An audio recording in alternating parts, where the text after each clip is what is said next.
Around mid-19th century, the British rule has been firmly established over the Indian subcontinent. Large swaths of the subcontinent are now directly or in some cases indirectly being ruled by the Britishers.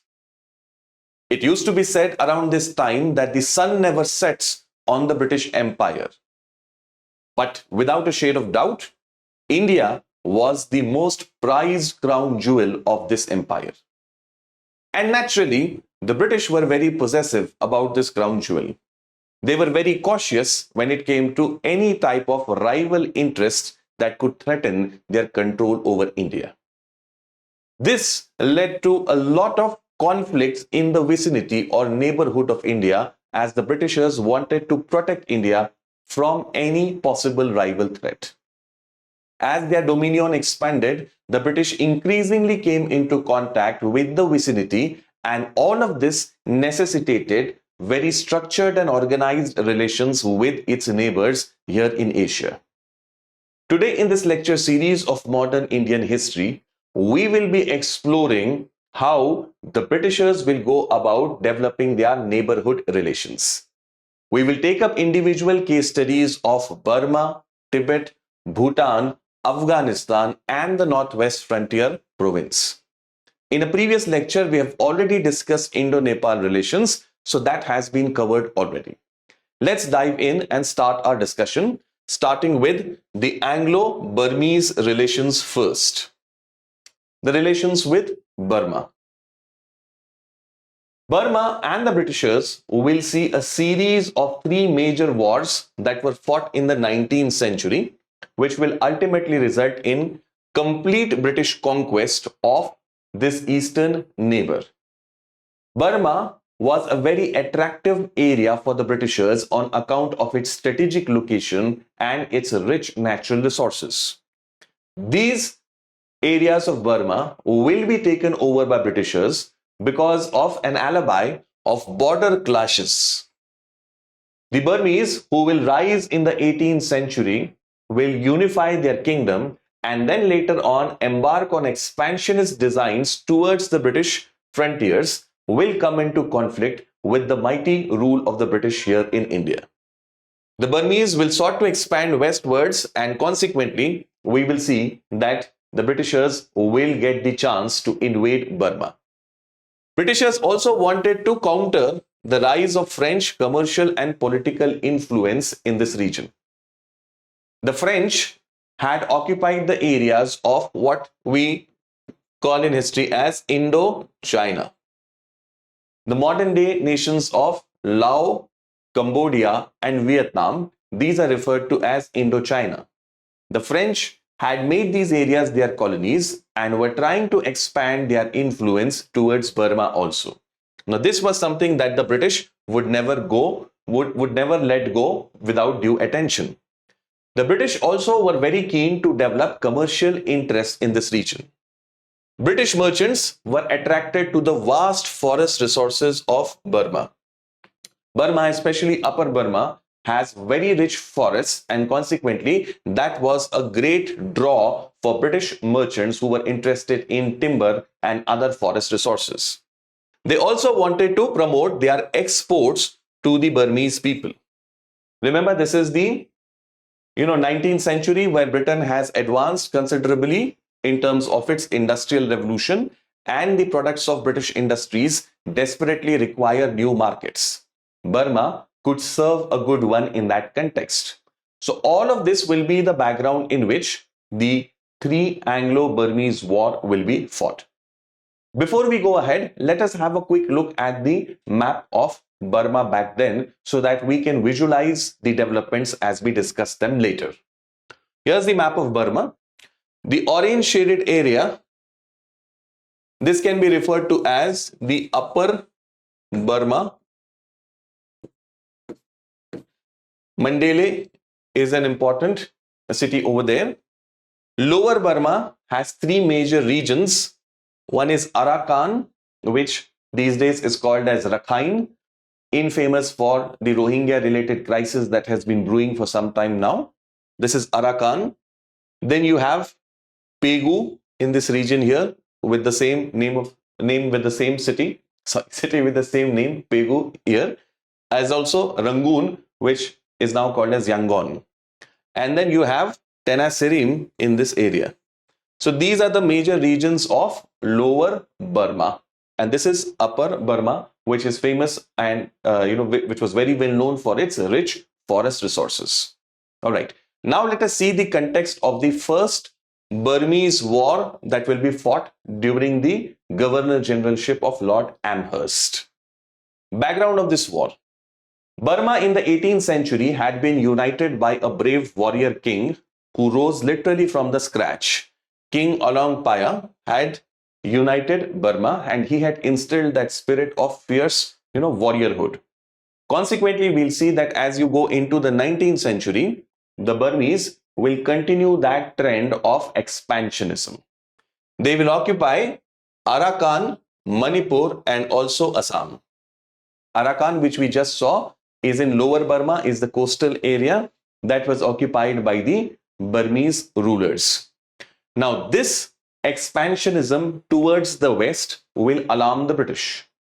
Manipur was not far from British territories, and Assam was already, an area of their interest, although not under their control as yet.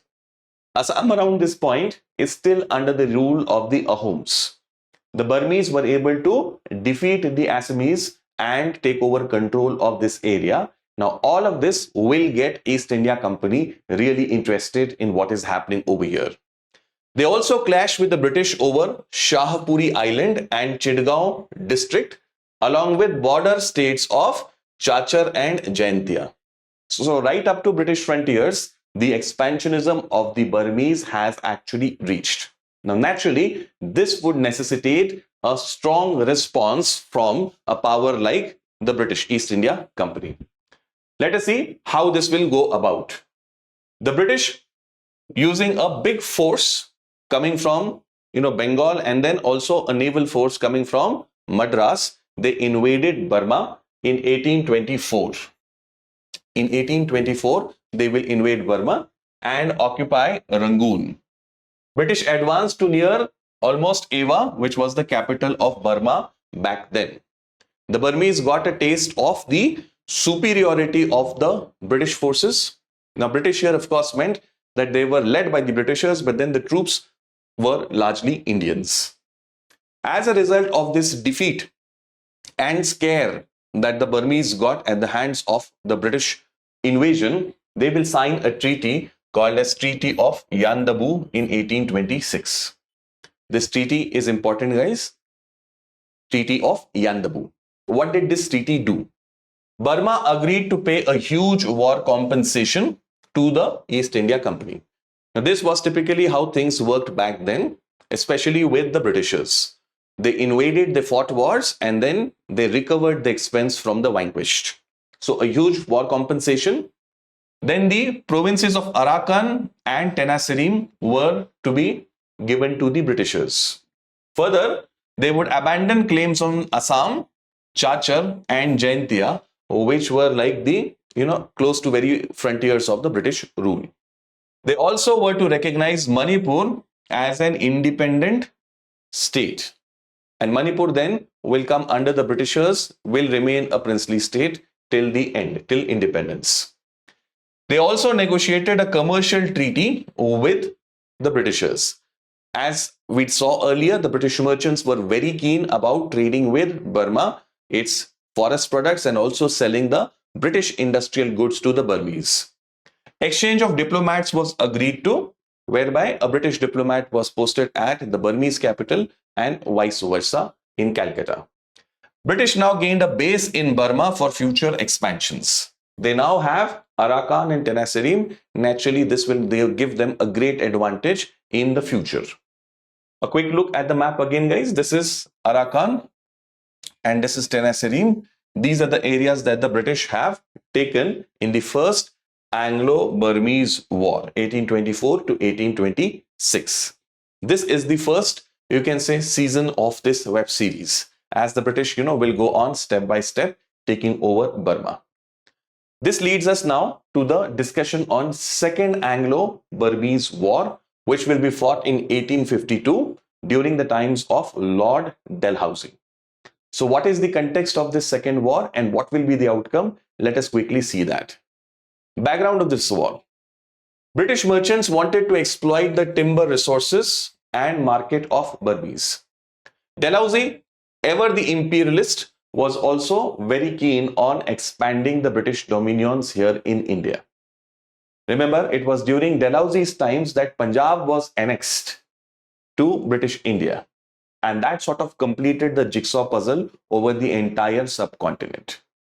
Dalhousie also used doctrine of lapse to get a lot of Indian states annexed to British rule directly. So he has that penchant. In fact, he was rewarded for annexing Punjab by increasing his stature to that of a marquis in British peerage system. Okay, so he will want to do the same with Burma also. There were some petty complaints by British merchants against the Burmese ruler that they are not getting a fair kind of a treatment in Burma despite the Treaty of Yandaboo. This was used as an excuse to demand compensation from the Burmese government and also removal of their governor from Rangoon, who was alleged to have done this. Now, since these ideas did not work out very well, and in any case Dalhousie wanted a war, it led to an expedition by the East India Company to invade Burma in 1852. The British once again were able to overcome the Burmese resistance, and no doubt they fought exceptionally well, but then they could not match the troops of East India Company. Of course, the Britishers had done these things with every Indian princely state earlier. They were now battle hardened. They knew how to take on these challenges. So despite the valor, they were able to defeat the Burmese and capture Rangoon and other towns like Pegu, which we saw earlier on the map. The British were able to defeat them comprehensively. The outcome or result of it was that war was ended and the British did not even bother to sign a treaty with the Burmese king. This was so even uncivil on part of the Britishers that having defeated the Burmese ruler, they took over his territory and did not even bother to sign any agreement or treaty with the Burmese ruler for this. This in a way showed their arrogance and contempt for the ruler of Burma. They annexed the area of Pegu, the last coastal province that was remaining and was not under their control. Now the entire coastline and sea trade of Burma was under British control. As we had seen the map, guys, earlier, I'll show you once again quickly. But then all of these coastal areas were now under British control. And yet the British, greed will not be satisfied and they will wage another war with Burma, the third Anglo-Burma war, which will completely finish off their kingdom. Let us see the third Anglo-Burmese war, its background, how it was fought and what were the outcomes. Background. British merchants wanted to trade with China through Burma. Now, China in the 19th century is a very, very important trading opportunity for the Britishers. Around mid-19th century, already the opium wars have, taken place. And because of these opium wars, the Britishers have opened up the opportunity to trade with China. Earlier, before the Opium Wars, the Chinese used to allow only the port of Canton as the point of contact for European merchants. But now there was the opportunity to trade via other places also. So British merchants are now keen to access China via Burma also, so that the southwestern part of China can also be opened up for trade. Now, cause of the war, the ruler at this point, Thibaw, the new ruler, was naturally very antagonistic to the British for what had happened in the preceding decades. The Britishers had nibbled away the entire coastal area of Burma. So he wanted to counter the Britishers, and consequently, he signed commercial treaties with rivals of Britain like France, Germany, and Italy. France, Germany, and Italy. Now, around this time in Europe, in 1870, birth of Italy and Germany has already taken place. Italy and Germany, modern nation states, were already created. And post 1870, these two, Germany and Italy, will increasingly look for, trying to increase their influence in the colonial world. They will go about aggressively looking for places where they can, replicate what Britain and France had done earlier. So it is not as if they are innocuous and, much better alternatives than the British. They are starting out that same case study, that same textbook story of the Britishers like traders. But nevertheless, the ruler of Burma tries to have alternatives and signs agreements with Germany and Italy, also along with France. The French planned a rail link from Mandalay to their territory in Southeast Asia, in French Indochina. This was something that the British were alarmed about. The British will always be concerned about such infrastructure projects which would enable quick travel of troops of rival countries to the borders of India. British Chamber of Commerce and merchants in Rangoon urged the British government to now annex Upper Burma so that their purpose could be served. Already there are strong political reasons for the British to do this. The ruler Thibaw accused British Timber Company of bribery and imposed fine on it, and this gave a alibi, a reason for the Britishers to actually go and fight a war with Burma. So this will lead to the third invasion of Burma in 1885, this time during the Governor Generalship of Lord Dufferin. Dufferin will be the Governor General, or rather Viceroy at this point. What is the outcome? Outcome is that Thibaw surrendered his kingdom and it was annexed. It was annexed to British India. This was during the period of Lord Dufferin. Now, when this annexation took place, the virtual existence of the Burmese kingdom has been wiped out. Now, Burma will be part of British India itself. This is the same time around which Congress is founded, 1885. And slowly, modern nationalism and nationalist movements are going to develop in India. Since Burma is also a part of British India, similar kind of political trends will be visible in Burma also. The Burmese Congress will be closely aligned to the Indian National Congress. This will again make the Britishers alarmed, and therefore, in Government of India Act of 1935, they will completely separate Burma's administration so that coming together of these movements is not facilitated. Burmese independence movement intensified during Second World War. As the Britishers vacated Burma and the Japanese advanced, the movement in Burma also got intensified, and ultimately Burma will get independence in 1948 under the leadership of Younghusband. This is how the story of Burma gets completed. Once again, a quick look at the map over here, guys, will explain to you the areas that we spoke about earlier. The first war, Britishers took over Arakan and Tenasserim, the pink shaded areas. In the second war, they took over this territory of Pegu. It has major cities, eponymous city of Pegu and Rangoon. And this is the famous Irrawaddy Delta. Okay, very important for trade as well as for agricultural production. In the second war, entire lower Burma is annexed. What remains is Upper Burma, and it will be taken over in the Third Anglo-Burmese War. So I hope, guys, you got the idea of how Burma was annexed. And now you might be able to relate with that song, very old song of Bollywood, Mere Piya Gaye Rangoon, Kiya Hai Wahan Se Telephone. So why did that actress's Piya go to Rangoon? Her beloved went to Rangoon because Lord Dalhousie had gone to Rangoon in 1852 and he had annexed this particular area.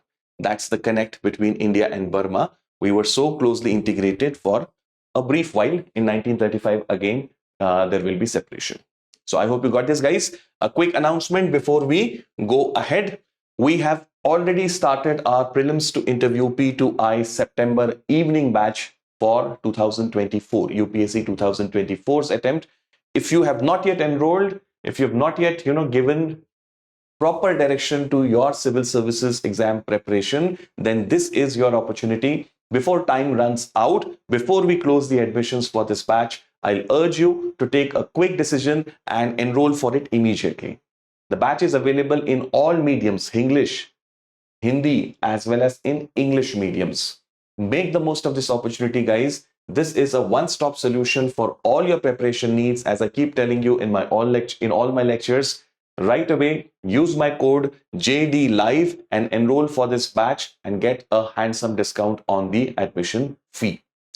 To download my notes, you can reach my Telegram channel using this QR code. You can reach Jawwad Kazi UPSC preparation, or alternatively, you can use this link also on the screen and join my Telegram channel to get updates of my lectures as well as my notes. So having discussed first the Anglo-Burmese relations, now let us get into the next case study, which is that of Tibet. Tibet is going to be very crucial, in British period, as also very significant during the subsequent history of independent India. So it is pertinent for us to understand how the relations with Tibet developed during British times. A quick look at the map over here, guys. This map tells you where is British India and where is Tibet exactly. This is the capital of Tibet, Lhasa. And from here, that is Chumbi Valley. Remember this area, this is Chumbi Valley. And very close by over here is the Doklam Plateau. I've not pinpointed it exactly, but it does give you some idea where the Doklam Plateau in Bhutan is. Tibet was extremely crucial from British geostrategic as well as commercial interests perspective. Why was it so important, and how the Britishers were able to gain hold over it? We'll have to understand that now. So let's get started, guys. Let us see the background of Tibet. Tibet was a theocracy. Theos means God, and kratia, from which is derived krasi. Krasi, that means rule. Theocracy is rule of not God directly, but God-men. Okay? So theocracy is a state in which the head of the state is a religious leader. So in case of Tibet, it was ruled by a religious head called as Dalai Lama. It's called as the Dalai Lama, guys. Please understand that this is a position. Okay, it is not a individual per se. The individual who occupies that post is known as Dalai Lama, and it is a continuous succession that goes on. So Dalai Lama, who claims to be the incarnation of Buddha. As you know that, different ideas of Buddhism, they reached across different parts of Asia, and each with its own slight nuance or doctrine spread in different parts. So Tibet saw the Dalai Lama led Buddhism, and that is what is going to be there in Tibet when the British also are going to take over. Tibet recognized Chinese suzerainty in the 17th century. The Qing dynasty, which becomes extremely powerful in China, will go and assert its control over peripheral areas. Now, if you see, the core of the Chinese civilization is around the Yellow River Valley, southeastern China. Southeastern China is actually where the Chinese population is concentrated. That's where the Han Chinese people, the most dominant race in China, is the Han Chinese. They are the majority. The Han Chinese are basically concentrated in southeastern area, basically. Okay, so the rulers over there, they will then go about on an expansionist spree and take over Inner Mongolia, Tibet, as well as the Xinjiang regions during the Qing dynasty period. So Tibet also was compelled to accept the suzerainty of the Chinese rulers. The British, when they established their rule firmly in eastern part of India, they would want to extend relations with the Tibet. Why so? Because number one, trade. Trade of Tibet was a very lucrative one. The fur and other such products, shawls, pashmina, all of these things that could be derived from the Tibetan trade was very lucrative for the British. Also, there was in the 19th century a constant fear or threat that the Russians were trying to increase their influence in Central Asia as well as in Tibet. So the Britishers, ever the cautious people to protect their crown jewel, would always be 2 steps ahead and try to counter possible chances of increasing Russian influence in the 19th century. So in that context also, to secure India's frontiers, Tibet was very crucial for the British. For this reason, the British will send an expedition to Tibet. They will send an expedition to Tibet. Now, just a small context over here, guys. A small context over here.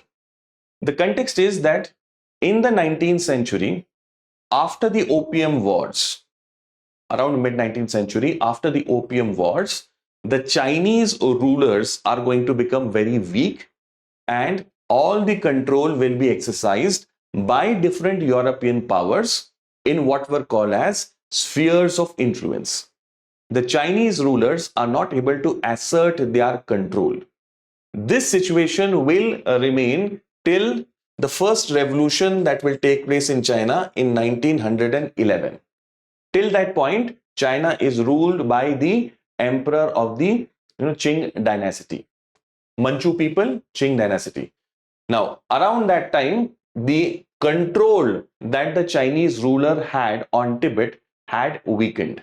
And this gave the British the opportunity. Lord Curzon was always obsessed with the idea of rising Russian influence. Now, the Russians were not as strong as the Britishers, at that time took them seriously, but nevertheless, it was a cautious policy that they always followed, especially Lord Curzon, who was obsessed with the idea of preventing Russian influence rising in Tibet. So what did he do for this? He sent an expedition under a military officer called as Colonel Younghusband. Okay, that's his name, Colonel Younghusband, with a small contingent of Gurkhas was sent into Tibet. Okay, so that Tibet will be compelled to agree to British terms. In 1903, he is sent. So he goes in there with a small contingent of Gurkhas. Why Gurkhas? Because Gurkhas are accustomed to those type of climates.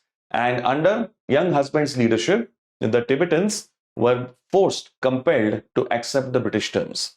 Although they did offer non-violent resistance, but then the kind of power that British was, it wasn't going to, it was not going to rethink because of morality and such other things, right? So a treaty was now enforced on Tibet, which is called as Treaty of Lhasa, 1904. What did this treaty say? By this treaty, Tibet agreed to pay a huge war indemnity. Earlier, it was a massive amount, but then later the Britishers realized the unrealisticness of it, and that was reduced substantially, but they had to pay a war indemnity.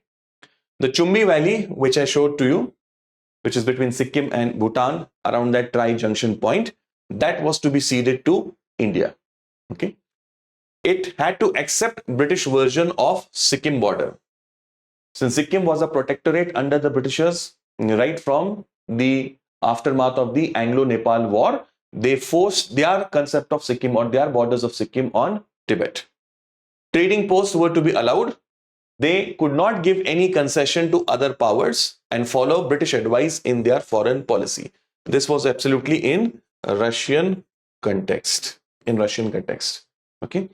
Treaty was revised later to reduce this indemnity, and also Chumbi Valley was returned. So this was a very big decision of returning the Chumbi Valley. Had the Britishers not returned the Chumbi Valley, logically India would have inherited that same border and it would have been under India's control. But as they say, there are no ifs and buts in history. What is what we get. Fine. This is Treaty of Lhasa of 1904. Please remember, what are the Chinese doing at this point of time? Why are they not doing anything about this? At this stage, the Chinese rulers are in a very bad situation. They are not in any position to take any steps and measures. This will change after 1911 when the nationalist government will be established over there. A republic will come about. Okay, a republic will come about, and that will lead to the agreement which was Mohan Line. Britishers, Tibet's representatives and representatives of Chinese government, they met together in Shimla to decide the frontier between British India and the Chinese territory. Now that led to the outcome of Mohan Line, which the Chinese representatives did not agree. They backed out of it, but then Tibet agreed to it, and that became the frontier between India and Tibet. So that will lead to disputes subsequently, because the Chinese say that, see, in 1913 also we had not agreed to that particular idea. We will go into that some other day. This was just to connect that peripheral concept.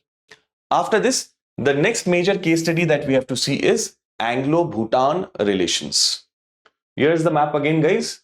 This is Bhutan, and here is the Chumbi Valley. This part is Doklam Plateau, somewhere around there, which the Chinese want to occupy.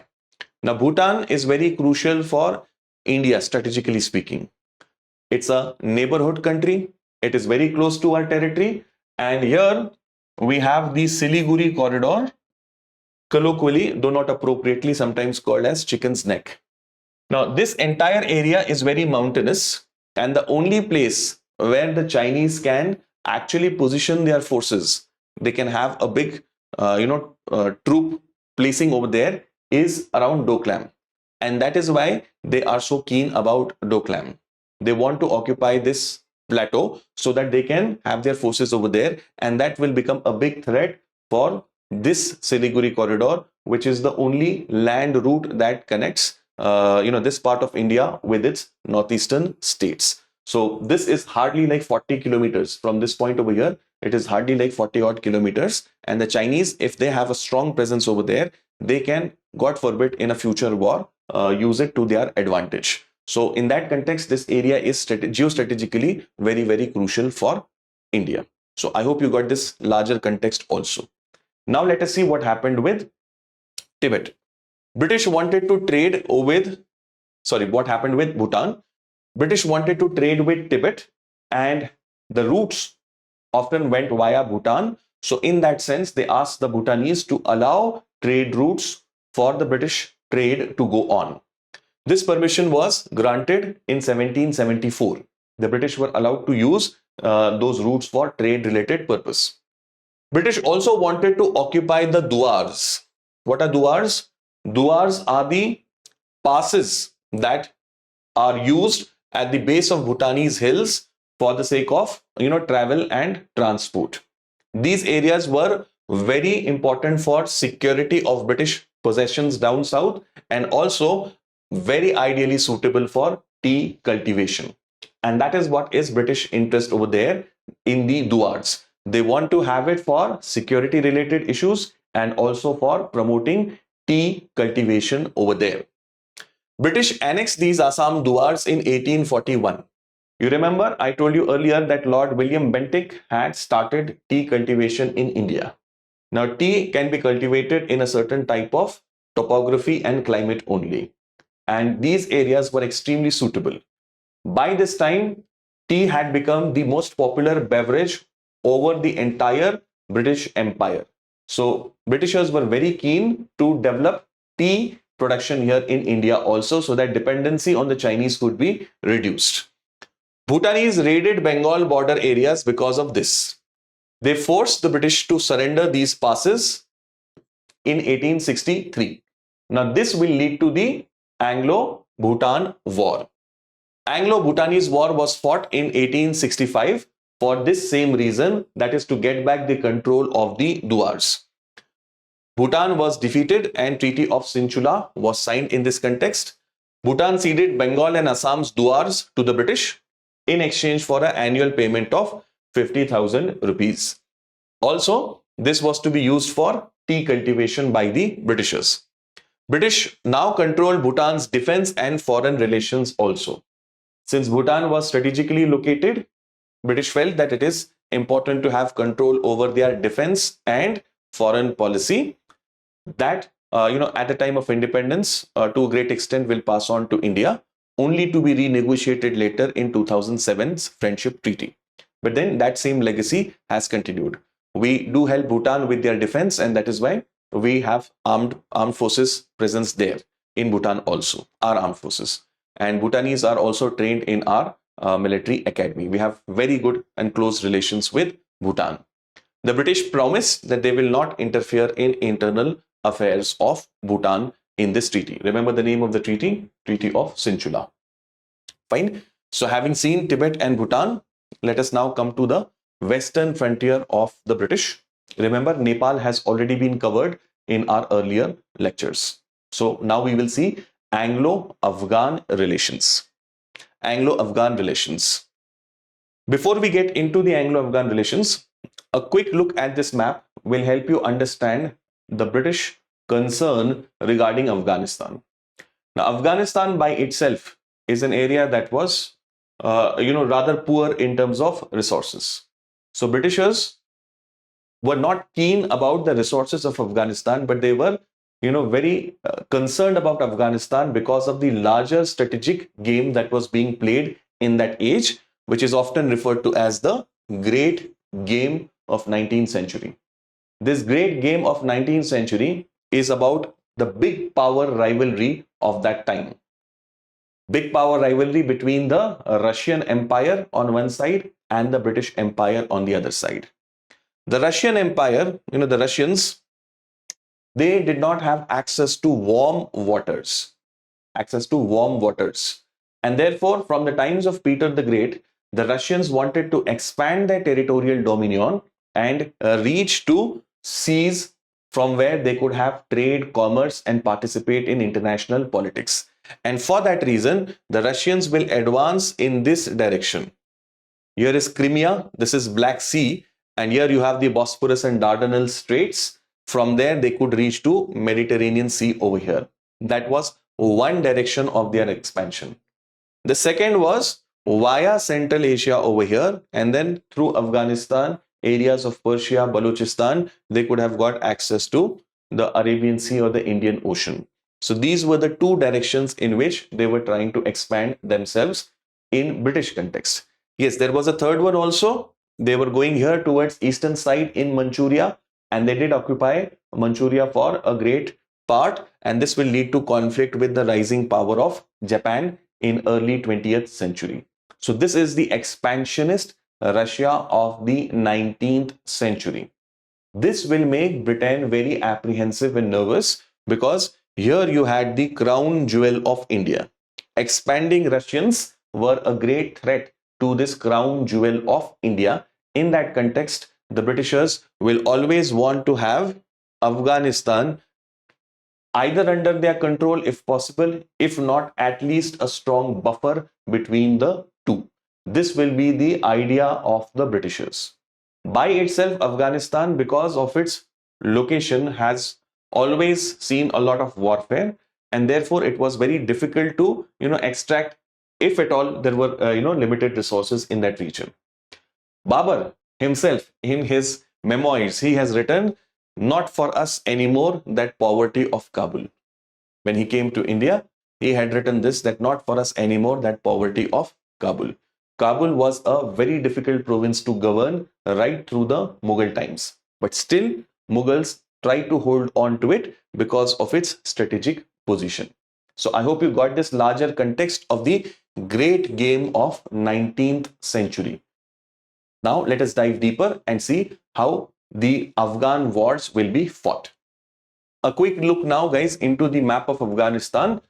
Here is Kabul, this is Ghazni, and this is Kandahar. Kabul, Ghazni, Kandahar. On this side, you have the Hindu Kush mountains. In those mountains, you have the passes of like Khyber Pass, and here you'll have somewhere the Bolan Pass. These passes were the entry gates to India. And if you had to protect India, then these passes had to be defended. And to defend these passes, you had to have presence on the other side of the scientific frontier and hold on to the forts of Kandahar, Ghazni, and Kabul.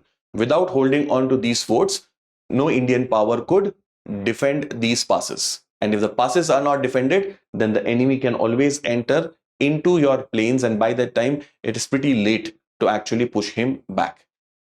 A Darban has to stand outside the door. So for the security reason, you had to be on the other side of the doors to the Indian subcontinent. Kabul, Ghazni, Kandahar.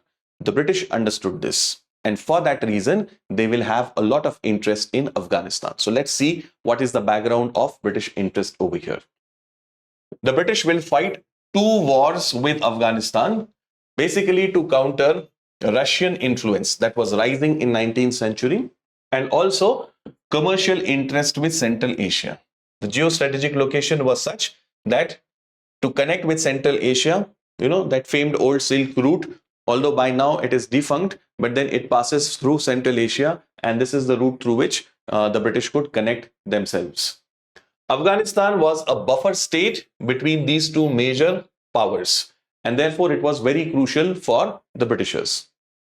At this point, Afghanistan was ruled by a ruler by the name Dost Muhammad, who was an independent-minded person and wanted to have friendly relations with both these powers, that is Russia as well as the British. Now, he is like sandwiched. On one side, in Central Asia, the Russians are advancing, and on the other side, he has Indians. So consequently, Dost Muhammad finds himself sandwiched between two big giants of the day.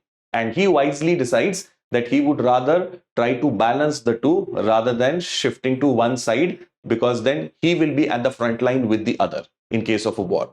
So he wants to have friendly relations. This led Britishers to attempt to replace him. Now they are using that same textbook that they have used in India, interfere in the affairs of that state, try to get a person who is more tilted towards you on the throne, and then through him you try to extend your influence and control. The same story that they use in the whole of subcontinent, they will try to replicate there in Afghanistan also. And in the case of the First Anglo-Afghan War, this attempt of the Britishers will turn out into a big fiasco. It will become a big failure. How exactly? Let us see that now. Now, during the Governor Generalship of Lord Auckland, remember, otherwise during period of Auckland, there is nothing significant that has happened. That is 1820s. But then there is something significant that will happen in context of Afghanistan. So what is going to happen over here? Sorry, 1830s. What is going to happen over here? Objective of Lord Auckland was to protect India's borders from Russian attack, if at all there is one, by treaties or annexations of neighboring countries. He wants to ensure that India's domain, India's frontiers are protected. The problem over here was ruler of Afghanistan is Dost Muhammad, who has sought Russian help and Persian help. Russian and Persian help to recover areas around Peshawar from the Sikhs. Now understand the context over here. The Britishers have had good relations with the Sikh Empire. They have signed a treaty of friendship in 1809 with Maharaja Ranjit Singh. In our last lecture, we saw that this treaty made Satluj the boundary between the Sikh Empire and the British here in India. Now, the Sikhs were a powerful force at that time. They had developed an army on European lines. So, East India Company did not want to directly take on them right away. Now, the Sikhs, because Satluj was made the boundary by this understanding, they had expanded in other directions.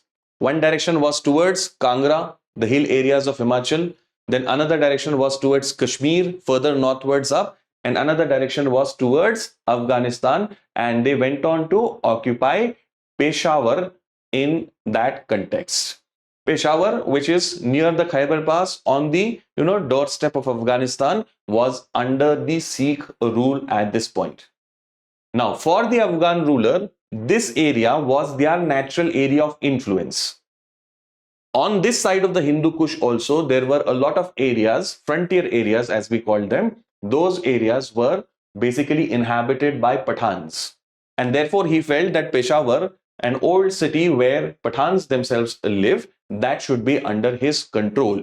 So he asked the British government help to recover Peshawar from the Sikhs. Now that was not happening because the East India Company's interests were more closely aligned with the Sikh kingdom over here.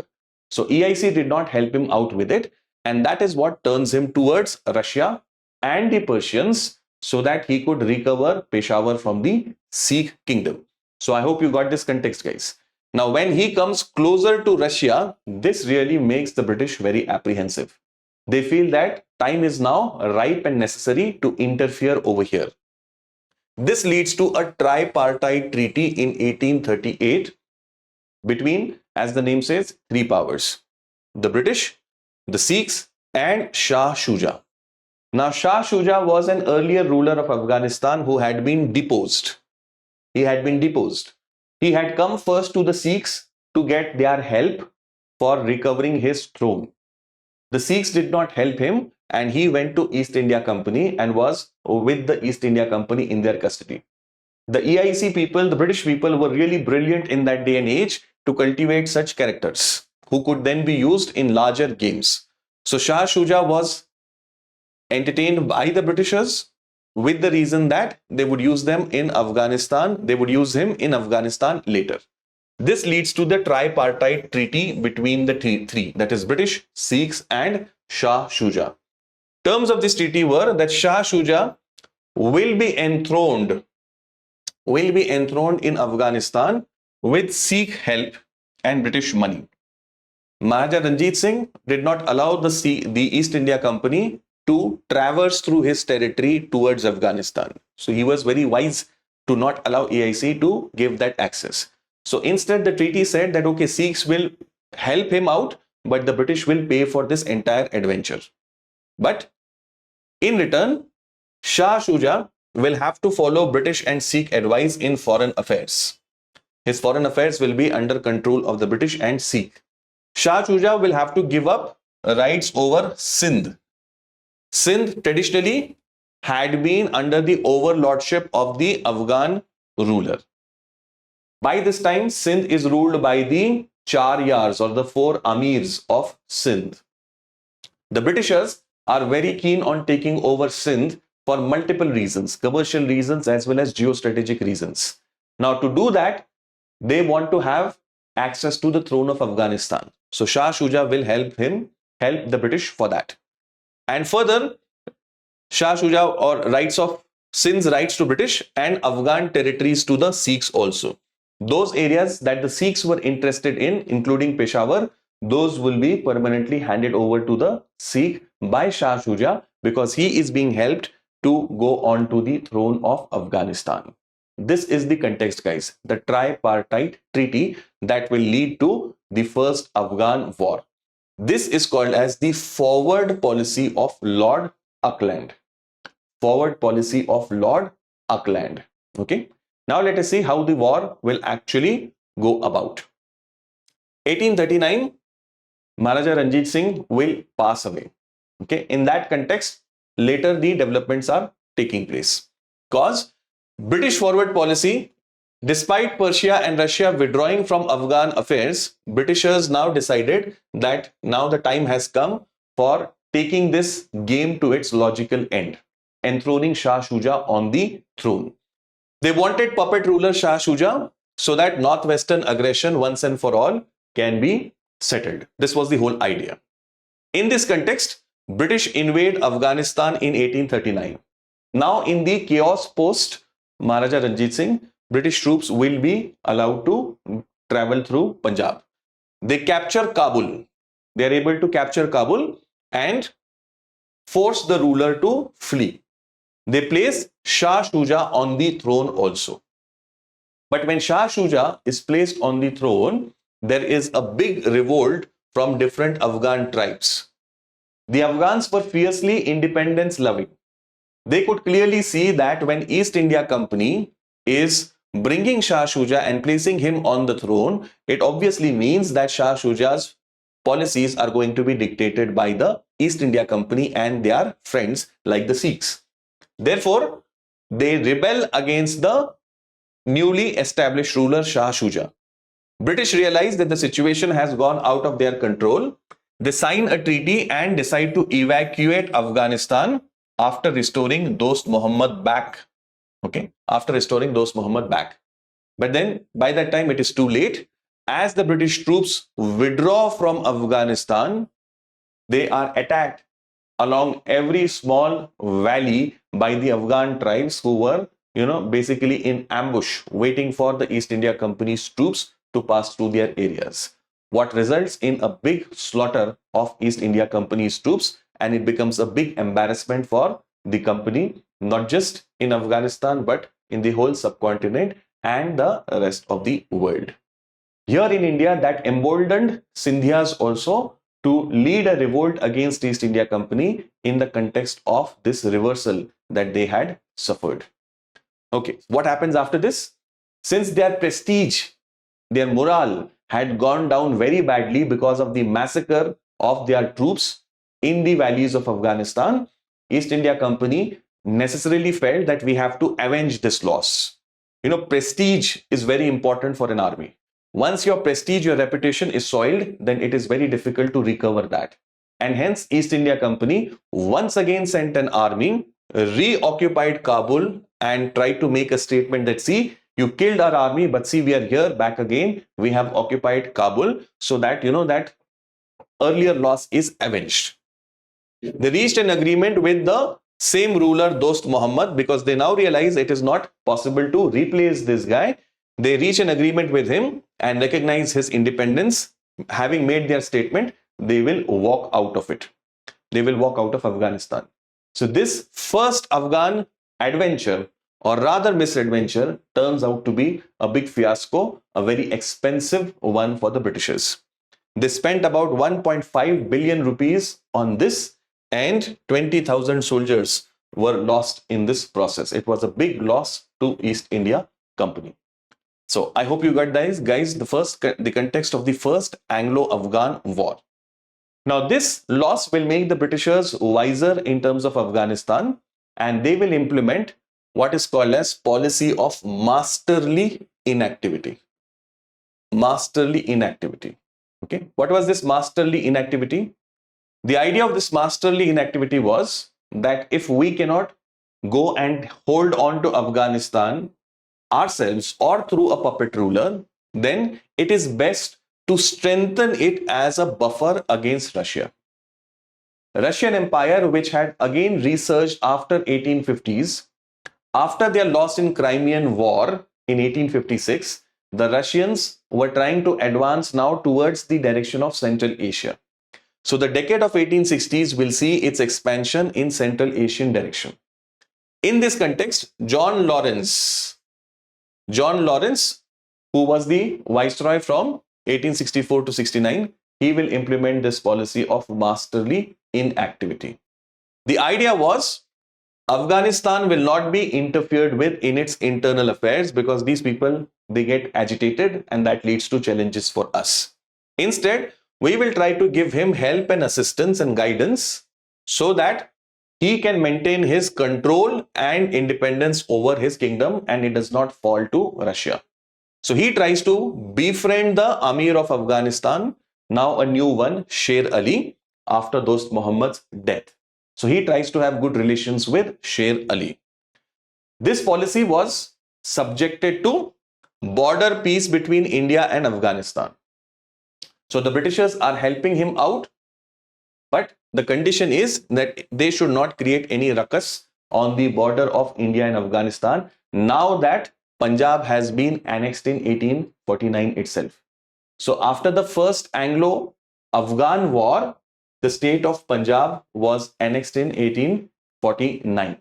The context has changed. The border of East India Company, now the British Crown's border, has reached right up to Afghanistan. So they want border peace with it.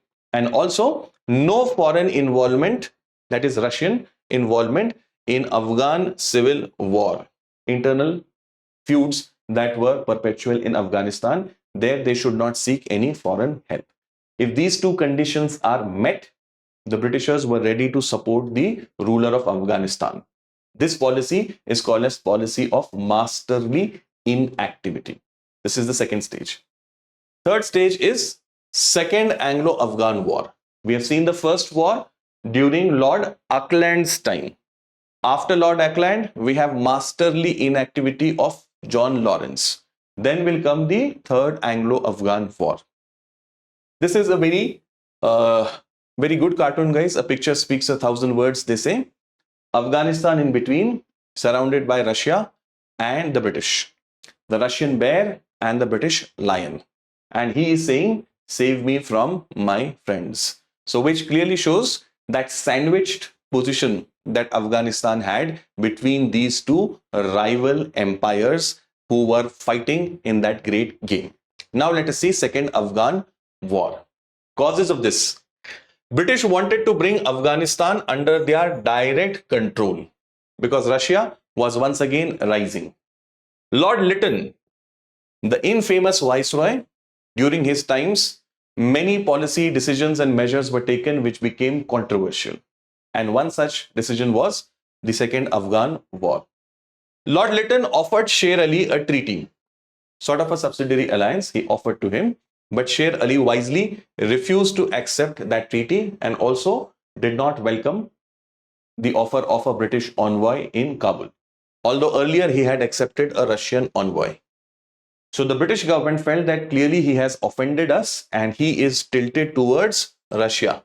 So we really need to get rid of this fellow before he falls to the Russian advancement. And this will change British approach, leading to Second Anglo-Afghan War in 1878. Once again, the Britishers will invade Afghanistan in 1878 and force Sher Ali to flee his capital.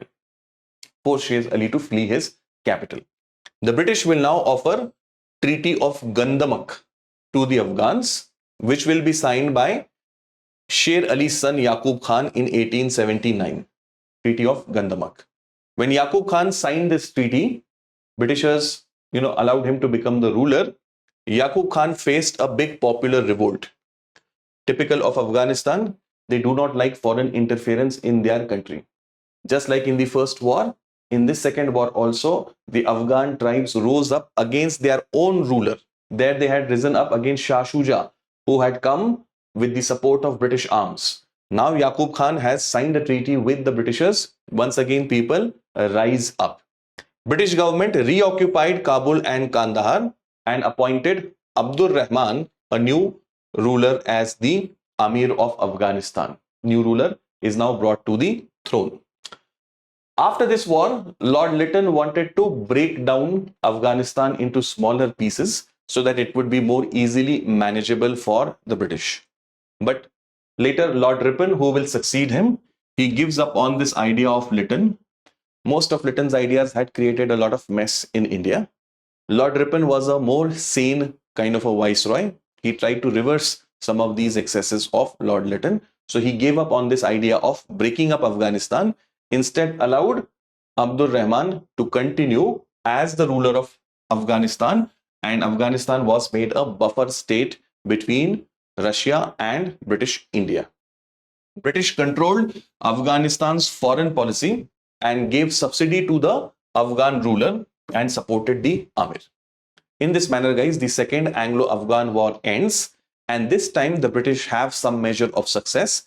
They have been able to install somebody on the throne, have ensured that it is a buffer state with Russia, and also control its foreign policy. But internal policy, Afghanistan is left to decide for itself, because the British had realized with a lot of losses that it's very difficult to control Afghanistan internally. Okay. Now, what happens then in the 20th century is of crucial importance as regards Afghanistan. This same status of buffer state continued till the Russian Revolution of 1917. Russia, which was earlier an imperial power, will become a communist power in 1917 with the revolution under leadership of Lenin.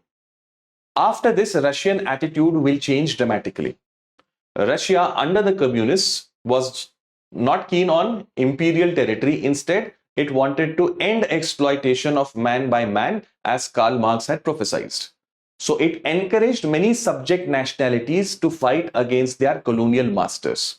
They encouraged Afghanistan also to now seek complete independence from the British.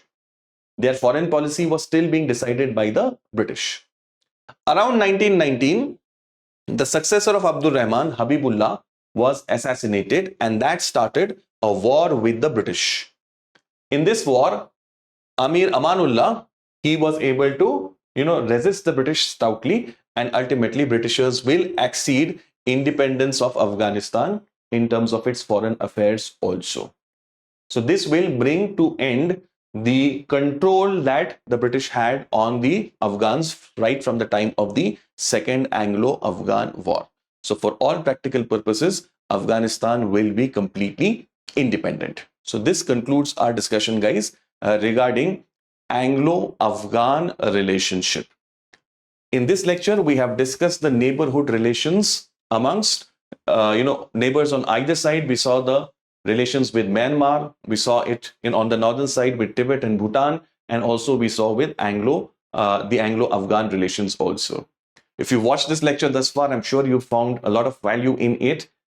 Do like this video, share it amongst your friends, and leave some love in the comment box. I'll see you in my next class, where we continue our discussion on modern Indian history.